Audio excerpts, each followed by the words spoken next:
पाक बहरिया के जहाजों तबूक और राह नॉर्ड ने ओमान का दौरा किया। बंदरगाह आमद पर पाक बहरिया के जहाजों का ओमानी हुकाम ने पुरतपाक इस्तकबाल किया। मिशन कमांडर ने जहाजों के कमांडिंग ऑफिसर्स के हमरा ओमान की बहरी क़यादत से मुलाकातें की।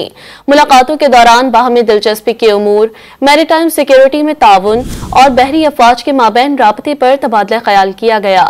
बंदरगाह पर क़याम के दौरान पाकिस्तान स्कूल मस्कत के तलबा समेत पाकिस्तानी कम्युनिटी पाक बहरिया के जहाजों पर आए।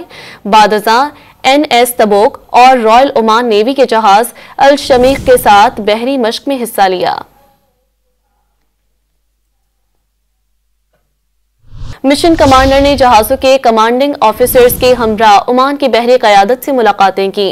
मुलाकातों के दौरान बाहमी दिलचस्पी के उमूर, मैरीटाइम सिक्योरिटी में ताउन और बहरी अफवाज के माबैन राबते पर तबादला ख्याल किया गया। बंदरगाह पर क़याम के दौरान पाकिस्तान स्कूल मस्कत के तलबा समेत पाकिस्तानी कम्युनिटी पाक बहरिया के जहाजों पर आए। बादजा NS तबूक और रॉयल ओमान नेवी के जहाज अल शमीख के साथ बहरी मश्क में हिस्सा लिया।